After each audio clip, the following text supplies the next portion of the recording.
Okay, so welcome to everybody. I'm Alice Roberts. I'm the head of campaigns at CPRE London.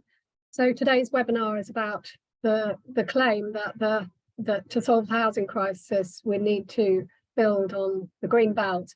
And I should start by saying that I am quite often asked to speak, particularly at debates where this question is posed and where there are a number of people who are vehemently pro building on greenbelt as a means to solve the housing crisis, and I over the years have become more and more frustrated with this claim, to the point where where I've started to write more and more about it, and then just recently we had the comments from Keir Starmer about building on greenbelt as a means to resolve housing issues, and I just felt actually this has become so important now that we understand that building on greenbelt is not the means to solving the housing crisis, that I felt that the time is to speak up, because the housing crisis in London, in any event, has now become a catastrophe. People are suddenly finding themselves paying nearly 100% of their salary, if not more, and if it's not that, then it's very close to just having a roof over their heads. It's becoming a humanitarian crisis, and I just feel like we need to get serious about this subject. Yeah, so I think without further ado, I'm going to go into my my presentation. We're then going to hear from somebody who's campaigning locally to save a piece of greenbelt near them, and then hopefully Richard Knox-Johnson is here. I think I saw him, so he can hopefully say a couple of words too. Richard is the chair of the London Greenbelt Council. I'm very sorry about the noise. If you can hear noise in the background, there's roadworks in the street. Hopefully you can't. Right, so this is my presentation. So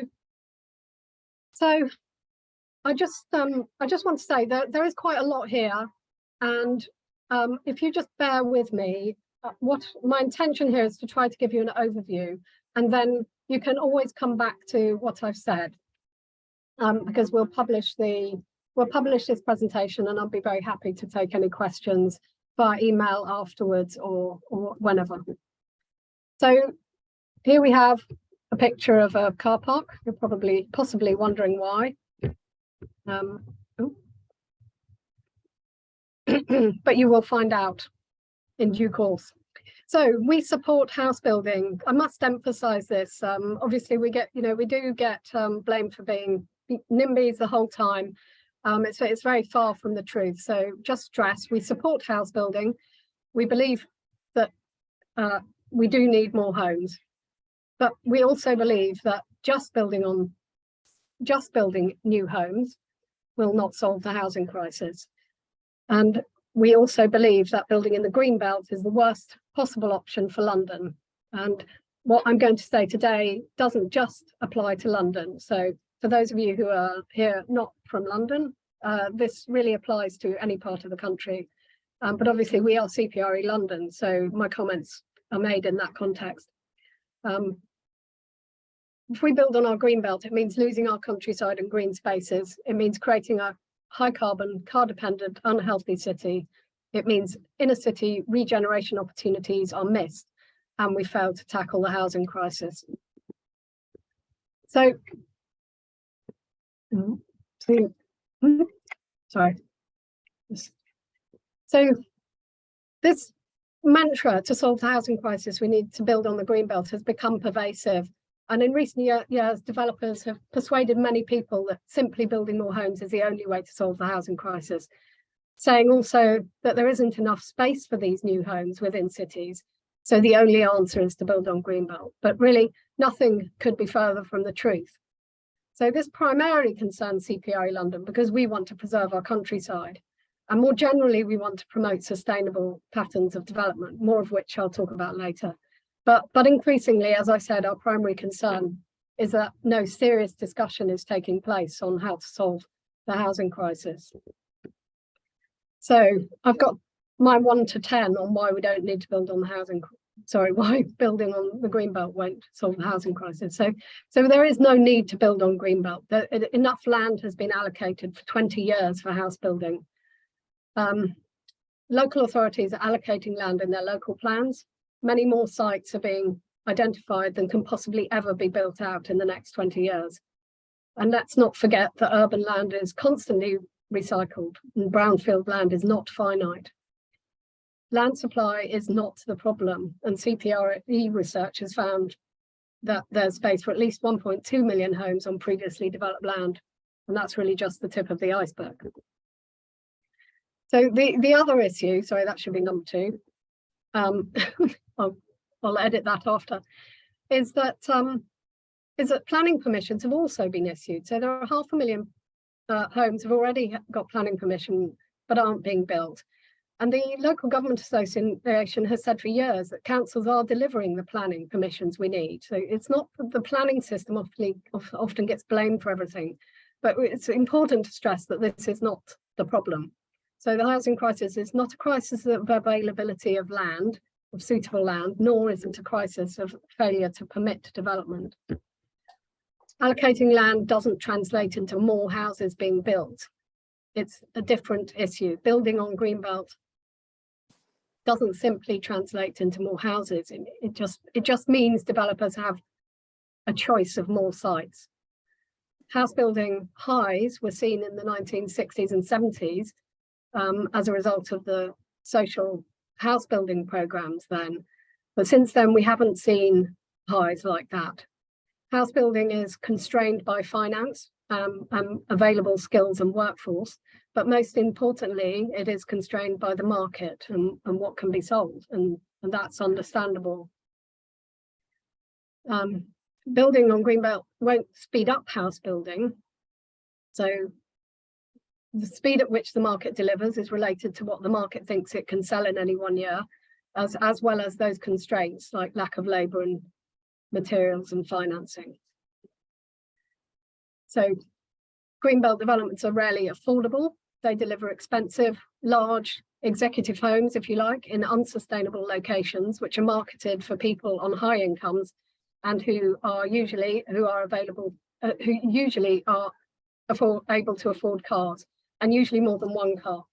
And there are obviously some cases of affordable housing built in greenbelt or in countryside, but it is not the general rule.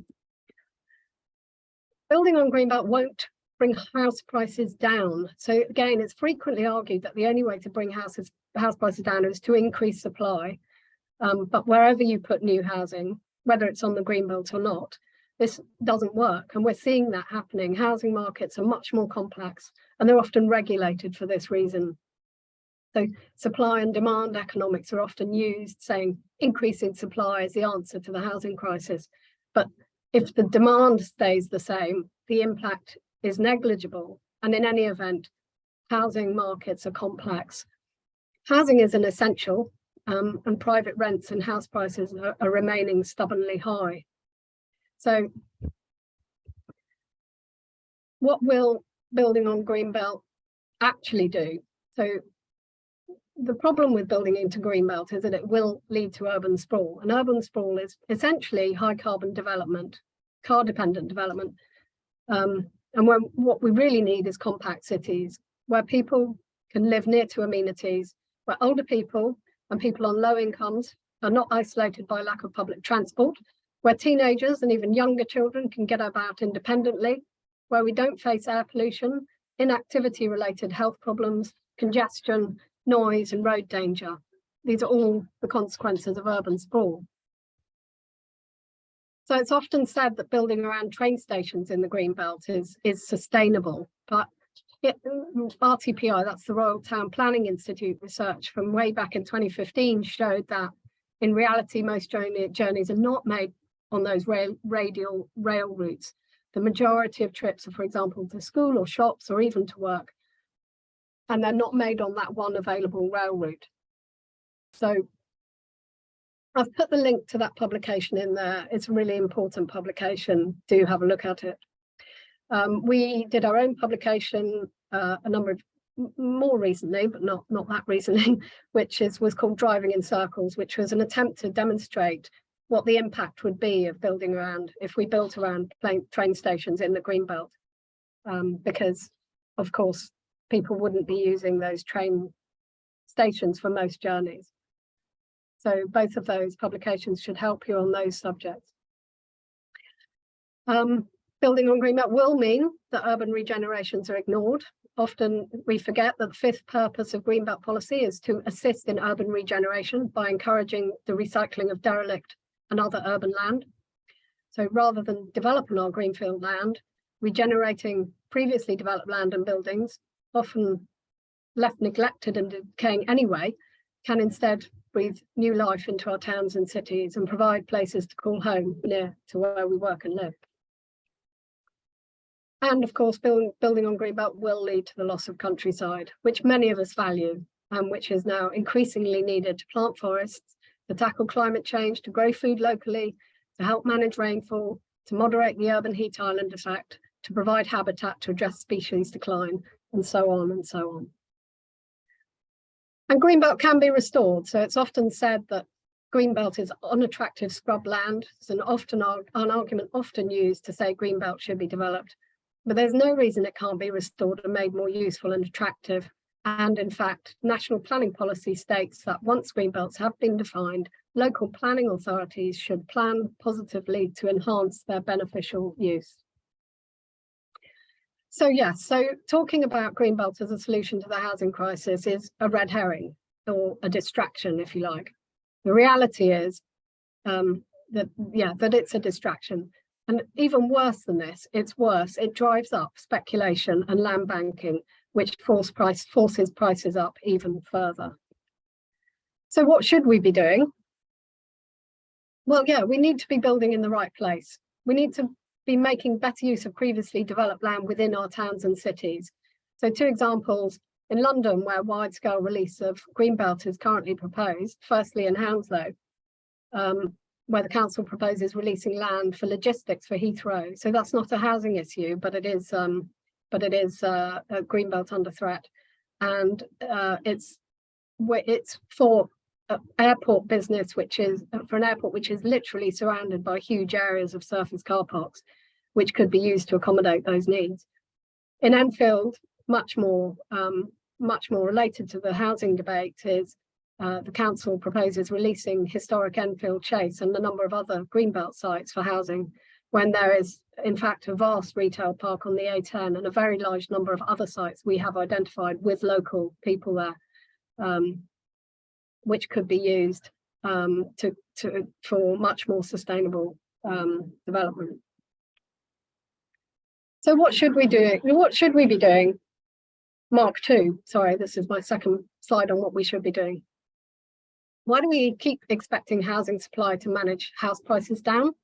Increasing supply has never brought prices down. Housing markets are much more complex, as I was saying.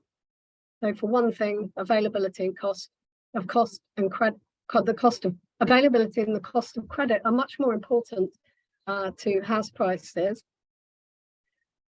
So my first question is, and I tend to ask questions here rather than giving the answers, and that's because we're not a housing charity, we're not housing policy people, but we do talk to those people and we do listen to the kinds of questions that they're asking.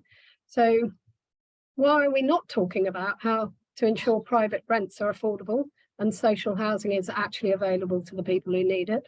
Should we be talking about ending the right to buy in England, like they did in Scotland in 2016 and in Wales in 2019?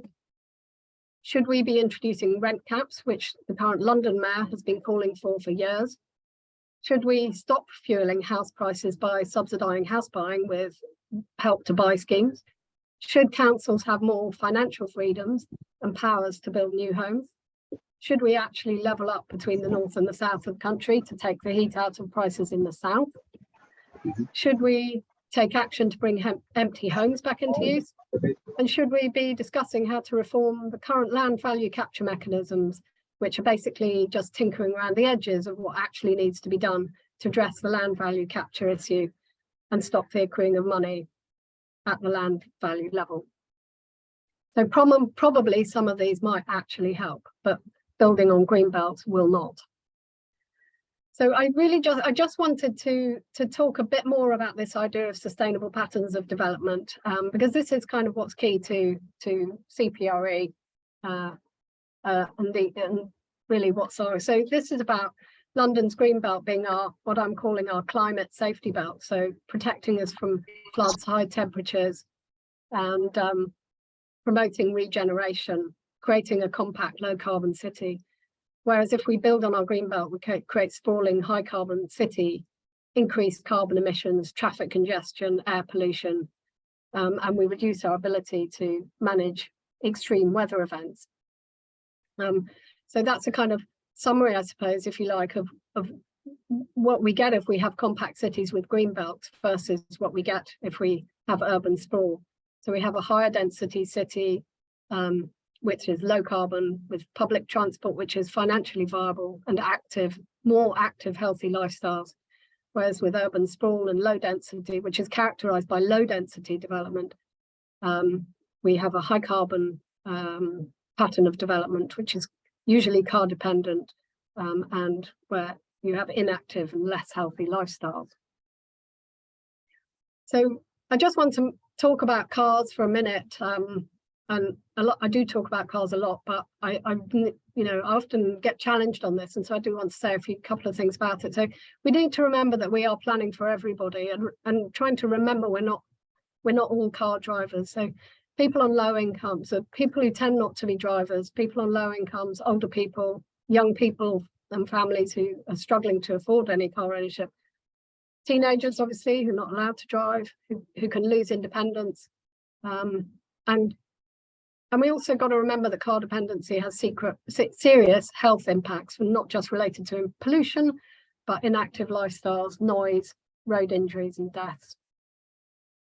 So I just wanted to say that it often surprises people to see the percentage of households with no car.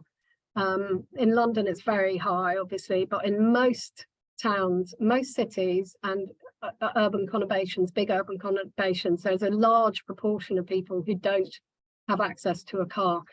I've put in this at the bottom there, I've put the link to the map, which goes down to incredibly detailed level, and so you can explore that in your own area. The link should work from the presentation when if you find it. Otherwise, obviously, just contact us. So in the extreme areas, so those in inner London, you're looking at 2/3 of households. The vast majority of households don't have access to a car, and obviously there's a bit of a chicken and an egg thing there, but essentially what I'm talking about is the need to start. We have to start somewhere. So appropriate local planning policies. New housing obviously has to be in the right place within the existing urban footprint. New housing needs to be planned at appropriate density, which I'll say a bit more about in a moment, to support public transport. In other words, at or above around 100 dwellings per hectare, certainly not below 60. Parking minimum standards have to go. At the moment, it's only in London where we have what we call zero car development, where you're not allowed a parking permit in new developments quite often now.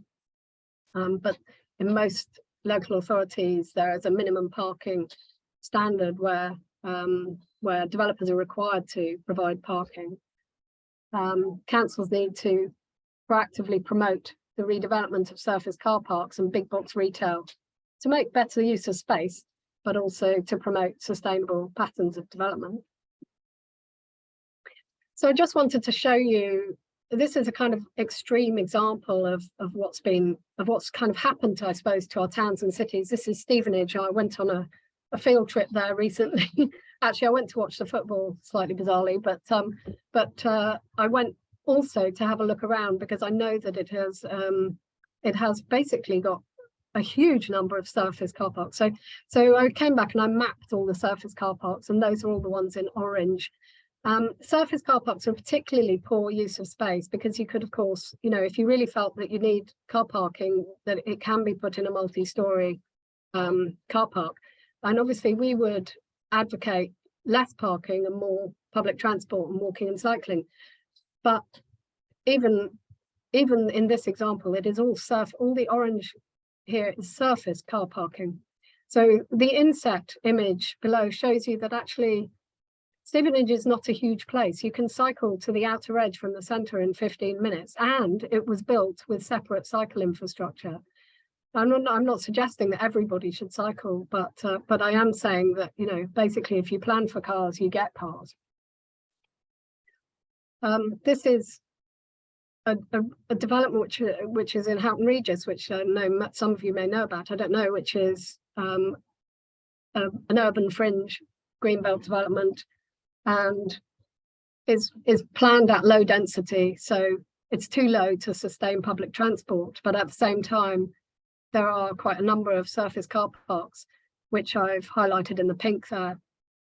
So yeah, so I think, you know, hopefully this demonstrates what I'm trying to say about how we need to promote sustainable patterns of development in order to resolve, in order to not build in the greenbelt, but at the same time to provide the kind of housing that may have a hope of providing some affordable housing too. And that development, I believe, has meant the need for more road building as well.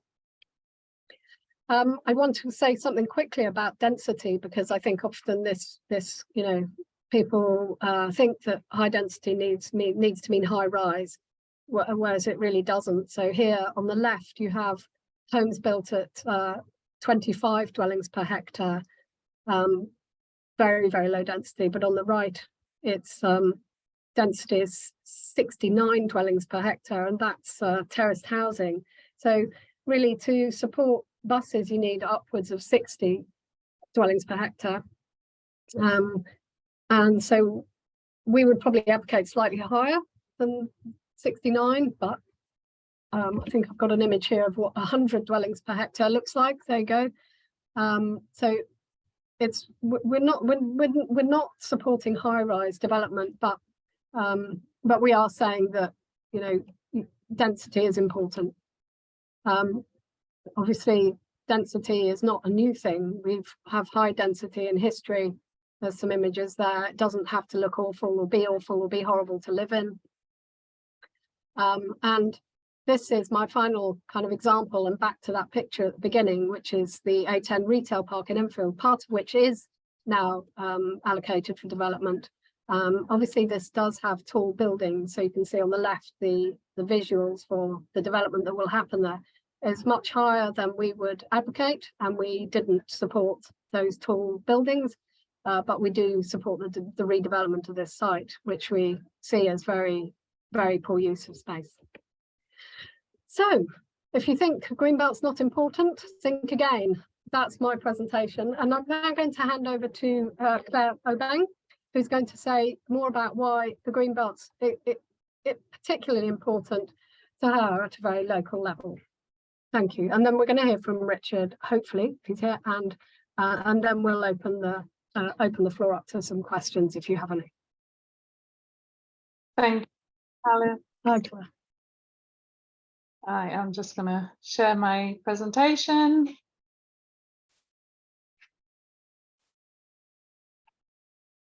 Okay, hopefully you can all see that. Good. Okay, so thanks again, Alice. So my name is Claire. I am chair of Friends of Hatton Fields, and we look after a site over just near Heathrow. I'll show you a map shortly. I've given you my contact details here. I'm sure Alice will share them on if you're not able to take them quickly. Okay, so who are we? We are a local residents group, and we are campaigning to protect Hatton Fields from development. We're around 550 members, and we've been in existence since autumn last year and constituted ourselves in January. And as I say, I am the chair of that group. Where and what is Hatton Fields? Well, if you can see here on the left-hand side, hopefully you can see my cursor, is Heathrow. And then this whole green area here is Hatton Fields, and it's surrounded by residential, and to the right a industrial estate which is already in existence. And up to just recently, Hounslow Council proposed changing all of this area from what you see now, which is lovely green wild meadows, to this. This was the plan. So warehousing right across from Heathrow, basically, all the way across to the existing industrial estate, which is North Feltham Industrial Estate, taking 110 acres of green space away from our community. And I suppose just to endorse a lot of what Alice said on why the green belt is important, and within the context of the fields over here in Heathrow, the first thing is separation. So it does, the field separates a lot of residential land from the airport itself, and the community see that as really important. We see that it protects the character of the area, and I'll show you some pictures of why I think that's also important, since Bedfont is very unique, and losing the fields would have a huge impact on those characteristics of the area. We don't see any extraordinary reason to build warehouses on the fields, and when we carried out some research just a month or so ago, there is over 1 million square meters of vacant industrial properties to let within 7 miles of Heathrow Airport. So there's plenty empty units available already, and in some cases large proportions of industrial parks are to let, which would question whether they need to be actually regenerated. It is a highly valued green space for the community. It's a fantastic acid grassland, perfect for wildlife, wildflowers, and some lovely walks. And a lot of people have said to me over the months that I've been working with our local residents that it's been a lifesaver from a mental health perspective, especially since COVID. It's such a lovely spot to go and to get away from the otherwise congested area. And okay, that's what we've done it anyway. okay, so did you want to ask a question? Was that Anna? I'm not sure. Oh, I'm sorry. We were having difficulty hearing, but we've just cracked it. Oh, no problem. No problem. And lastly, air quality. Again, I'll show you on the map why air quality is a concern for the local residents here. So quickly, separation. As I say, this is the fields. This is a huge residential area, which is Bedfont leading into Feltham. This is the airport. So you can see the obvious separation that Hatton Fields gives to the community, between the community and the airport itself. And this is what it looks like on the ground. So as I say, lovely wild grasslands. And in the distance, this blue building on the left-hand side is the hotel next to Hatton Cross, right next to Heathrow Airport. And this way is also, this is a big hangar over in the airport itself. So a true sense of space for people that want to walk across the fields. I mentioned the characteristics of Bedfont. These are just some pictures of our village. It is, as I say, very oddly right on the end of London, but very much a village community, village green, local clubs, local schools, pubs, and places to eat. And if you remember the back, and I will show the map again, to lose those fields would really make the whole village feel like it's living in an airport environment. Just some pictures of our local community. So we carry out litter picking days. We have wonderful stables right in the middle of the fields where we hold various community events, lots of dog walking. And just to put the children first for a moment, my children grew up going to visit the horses, giving them a pet and seeing them, and it's something that we feel is really important to us and to the children. Again, just to orientate you a little bit, we have schools nearby, which sometimes make use of the fields. This area here is a big allotment where people obviously benefit from the pollinators off the field to grow their vegetables. The stables is in this area, Tesco's is right here, and we have a Bedfont Sports Club just here where the children go and play football. So very much an integrated green space that the community uses or backs onto.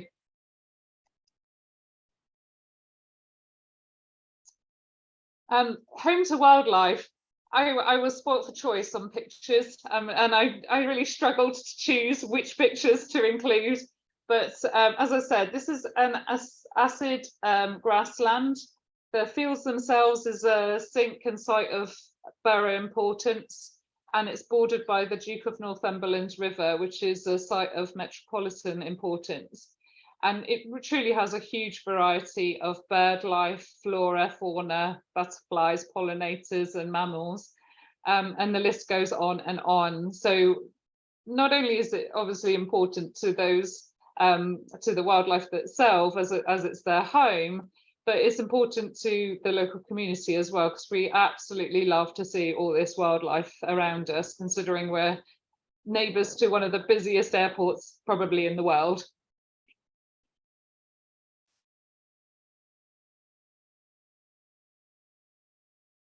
And just going back through my my points, mental health was an extremely important thing for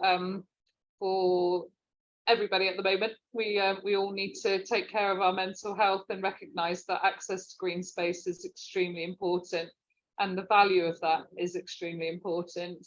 So these are just some pictures again to give you a sense of space and distance.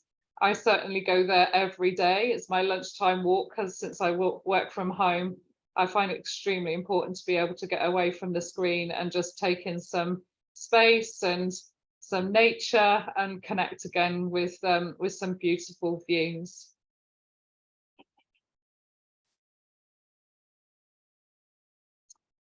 And just back onto air quality. This is a concern for us, because obviously warehousing these days is a 24/7 operation, open all day, all night long, and attracting HGV vehicles, which we know is one of the worst polluters on the road. This is the river, just to again mention that this is the river where we have a huge amount of wildlife, including nesting kingfishers, swans, and very important bird life. We have the schools just here. This is Hatton Road, which is a 20-mile-an-hour road mostly, which goes past the clubs, the schools and the horse fields, and it heads up here at the bottom to Hatton Cross. You do have to make other larger roads, but there's no doubt that it will bring traffic down this road as well to Hatton Road. And as well as the sports club being very active, it's a very busy sports club. We have Bedfont FC, which is also a second football club, the two schools along here. This is Tesco's and the Urban Farm, which is an extremely popular farm. Hundreds of people are there at the weekends.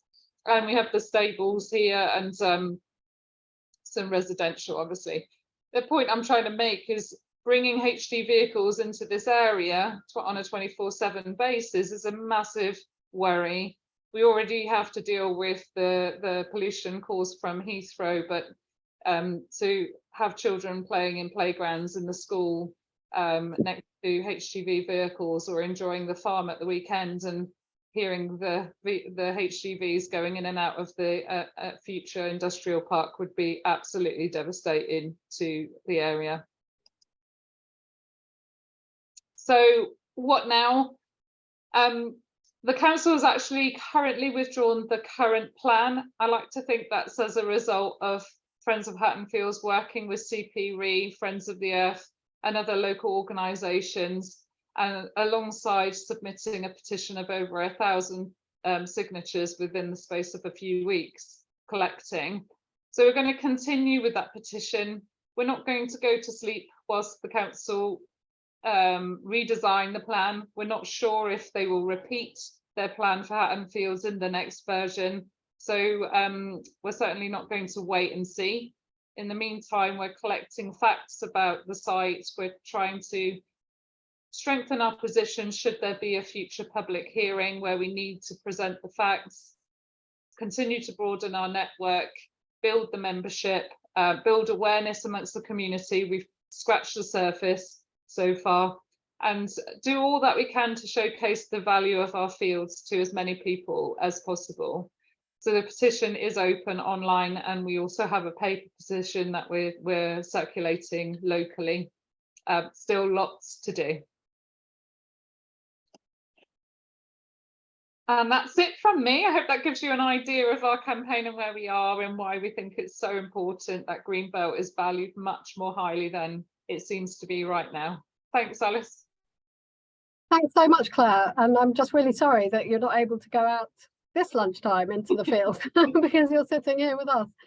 That's all right. But yeah, I'm so pleased that you were able to join us, just to show that, you know, I think often these Greenbelt sites are portrayed as sites which are just of no value. And I just think, but certainly in the context of the sites in London that are under threat, this is absolutely not the case. So I'm just so delighted you're able to join us and show us why. So yeah, thank you, Richard, for joining us. So Richard Knox-Johnston is chair of the London Greenbelt Council, which is a group of resident groups and groups that that exist to try to save Greenbelt in their area. But I'll let Richard just say a couple of words as well now. Thanks very much for joining us, Richard.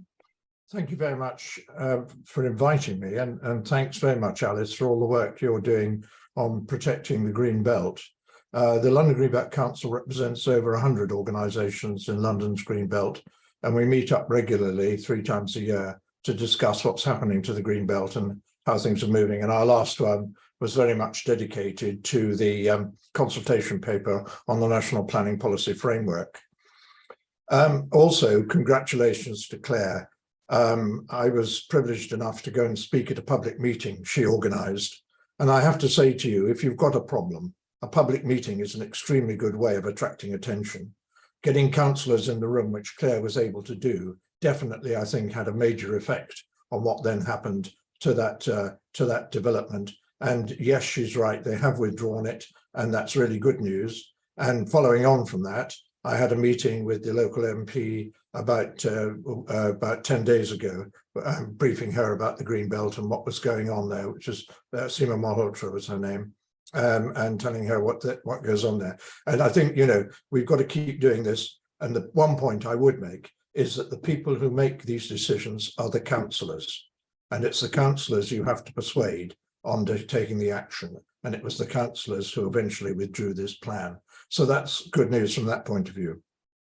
I just wanted to talk about a couple of things, not wishing to repeat things you said already, Alice, because that's pointless. But just on train stations, you did mention this business. This is picked up fairly regularly as an answer to it. But as you quite rightly pointed out, they won't be ideal for the whole family. They might be fine for the person who happens to work in London and has a train journey in there. But for the rest of the family, where is the infrastructure that they need? The school, the surgery, the hospital, the shops, and so on and so forth. And by the time you start putting that infrastructure in there, it'll probably be twice as much land as you started out with. And it's highly likely that it could progress into areas of outstanding natural beauty and other protected designations, which is very important. And nobody's thought that through, and nobody's given me a satisfactory answer to that yet. The other thing which I think is important is the local plans.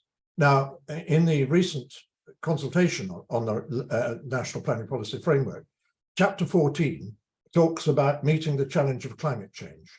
At the present moment, we don't have local plans, we have local housing plans, and that's all they are. They don't have all the other things that a local community needs and wants. And one of the things that they will be encouraged to do in the future is to be able to show how they're going to arrive at net zero when the time comes. And suddenly, when that happens, Greenbelt and open countryside is going to suddenly become incredibly valuable, because obviously it's going to contribute very greatly to that reaching of net zero. Sequestration, stopping flooding, all sorts of other things that the Greenbelt is able to do. And that's a role the Greenbelt can play, and only the Greenbelt can play, certainly in the London area. The other major thing, which is creating a major problem, is this decayed land we're getting in the Greenbelt, and this is happening more and more. And this is due, particularly on the urban fringes, to options developers are taking out on the land. And when they take out the options on the land, the farmer doesn't see much reason for getting involved in the land at all, and it decays. And Alice, you quite rightly pointed out, local authorities should be taking action to make sure that land doesn't decay any further. That land which is nearest the urban area is probably the most valuable, because it's areas that people can get to most easily. And when you talk about health reasons, Claire, and that sort of thing, it is areas where you need to be able to get to, preferably by walking, or if you have to, by public transport. And that's one of the things which is happening at the moment. And there's a lot of dead land now around the London Greenbelt, which isn't being used for anything, but is under options to developers to build when they feel so inclined. And as you'll see from the latest figures in the newspapers today, they are now slowing down on their building because they're not sure whether they'll be able to sell the houses because of the increase in mortgage rates. Now, the moment that happens, these figures that have been quoted to us of 300,000 a year are going to be less obtainable as a result. And that needs to be taken into account. And the other thing where I'm incredibly grateful to you, Alice, and all the work you've done on this is brownfield land, where you quite rightly point out, brownfield land is actually, the evidence is, that is mostly turned into affordable housing. And it's affordable housing we need for young families. There's evidence again today of youngsters moving out of London because they can't afford the rents, and they haven't got the infrastructure that they need, and the schools therefore are likely to close. And that would be a great tragedy, bearing in mind we need to keep young people within the city situation, where most of them actually, when you talk to them, would like to be, because they do have the infrastructure already there. They don't have to create it. There isn't money needed for it. There are shops, there are schools, there are surgeries, there are hospitals, and they're already in position. And that's why brownfield land is very, very important. Just finally, thank you, Alice, for running today. I hope that's been helpful. And Claire, once again, many congratulations on what you've been able to do. And certainly you've got me a meeting with a member of Parliament, which I don't think I'd have got otherwise. So thank you very much. I would point out one thing, which is screaming at us, is those pictures of Heathrow. Look at all those warehouse buildings. Tell me where you see a single solar panel. Thanks so much. Thank you so much, Richard. And actually on that issue, I think, Claire, it would be amazing if you could get a screenshot of the whole of Heathrow just to show the extent of the surface car parks around Heathrow. I mean, they're vast, they are vast, and they are just simply encouraging people to drive to fly, which we don't need anyway. But just to show the amount of land that is there, and believe it or not, Heathrow actually had plans to create multi-storey car parks so that it could utilise some of the rest of the land better. But they clearly are keen also to have an option on Hounslows Greenbelt. So yeah, so it all feels very, very wrong. So yeah, so that's our presentations. Please, can anybody who would like to ask a question put their hand up if they can, and I will bring you in. But I just wanted to ask you, Richard, since you're here, and since I know you've been involved in politics for a long, long time, do you think that Keir Starmer was ill-advised in saying what he said about thinking that we should be releasing Greenbelt for development to solve the housing crisis? I mean, my feeling is that is not a popular policy anyway, and that it won't have done him any good. But what do you think? Well, let me say, first of all, if he studied the local election results in the London Greenbelt, he would have seen anything but, because the local election results show very clearly that where local authorities have either built or were going to build or have put building in the Greenbelt in their local plan, they have been totally destroyed. And you have a particular incident at Bracknell Forest, where Bracknell Forest had enough land for a 5-year housing supply, and yet they were going to build 4,000 houses in the Greenbelt to subsidize a Chinese-owned agricultural research centre. And luckily at the local plan, and I was lucky enough to be able to give evidence at that local plan, at that local plan hearing, the inspector chucked it out. But the point is that at the local elections, the ruling party had 37 seats before the day. They ended up with 10 afterwards. They were totally humiliated. And I think, people are saying, sorry, we don't want this. And we're making it clear we don't want this. And I think Mr. Kusama needs to take that on board. And I noticed that some of his MPs who do represent seats in the Greenbelt around London were distancing themselves from the comment, which was useful. And also that he was backtracking on some of the ideas he put forward. So perhaps it's not quite as serious as it might be, but it isn't something we need to take lightly. We need to take it very seriously. I hope that's so thanks very much. And I want to put that question another way. One might turn to the Labour Party to talk about solving the housing crisis. What do you think? I mean, my strong feeling is that the idea that just building is not going to resolve what is now become, in London anyway, a catastrophe. And we're losing families out of London. They simply can't afford to be here. Teachers can't afford to live here.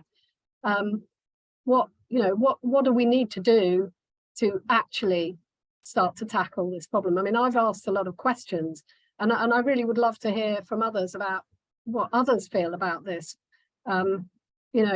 It seems like we're getting to a point where we need some really radical policies. I'm not a party political person. I just see my friends and family and colleagues that I know really struggling now.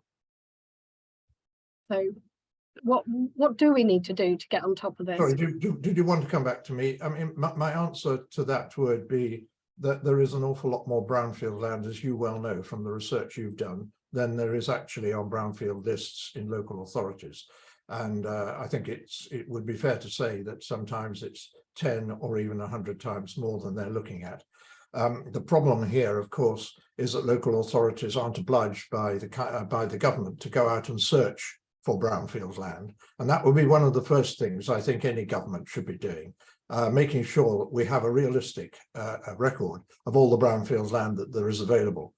And then if it's not available or the owners of it don't want to get rid of it, then I think you have to go to local authorities to give them the power to compulsory purchase that brownfield land and use it for housing, because that's very important.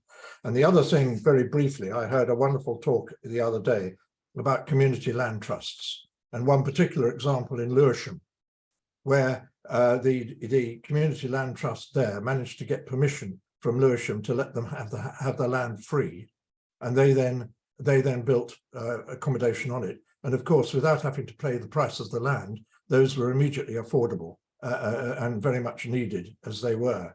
And as the gentleman who was giving the talk, an extremely good one, if I may say so, made, local authorities are there to support the citizens who live within their boundaries, not to make as much profit as they possibly can. Thanks. So I'm still waiting for hands to go up, so I'm going to keep interviewing you until until I see somebody can. I'll just check on the second page just in case. So I suppose what I'm interested in is if we have a big car park, and Mary, I'll come to you in a moment.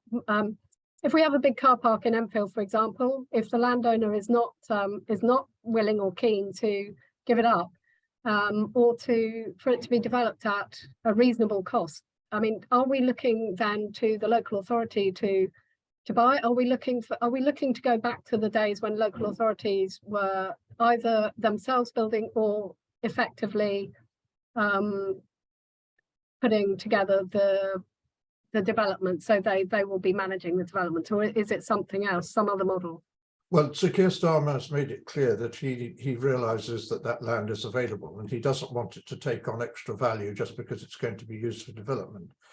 It'll be interesting to see how he's going to take that forward, but that looks a positive suggestion so far, and I'd like to see how that's taken forward. I hope that's helpful in answering the question. I think other than that, then I think, yes, I think the local authority, because the housing situation, especially in urban areas, is so important, the local authority should have the ability to be able to compulsorily purchase that land if they found the owners not cooperating. Thanks. And Marie, I see you've got your hand up. It's great to see you here. Marie has been one of the people we've been working with in Hounslow alongside Claire to try to make sure that the Greenbelt is preserved there. Marie. Well, where to begin? Thank you very much, Alice. And I must congratulate Claire on her presentation and on all the work they've been doing.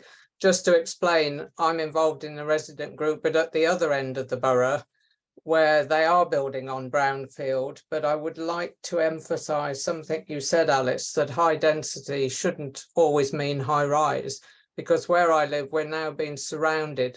I live in a Victorian terrace, but all around are 18, 20-storey buildings, and these aren't providing the homes that are needed. Well, I wouldn't really describe them as homes. There's a vast oversupply of one-bedroom and studio flats when what's needed is family accommodation. But, you know, their argument there is, well, families wouldn't want to live in these high-rise, but where else are they meant to live? So, but just on the specifics of Hounslow, I think what's happening with Hatton Fields is great, and the more you can get councillors and the community involved. But just not to play devil's advocate, but my understanding, and I've been very involved with the local plan back from 2013, they have withdrawn it not because they changed their mind about Greenbelt. They've withdrawn it basically because they got into an awful mess and the inspectors told them they just couldn't continue to proceed in this way. And what they're supposed to be doing is having a consultation about now, just to say, does everybody agree? They're not going to start again on the policies. They just want to merge the existing local plan with these reviews. But I would fully expect that they will stick to their guns on building on Greenbelt. So we really have to fight that fight.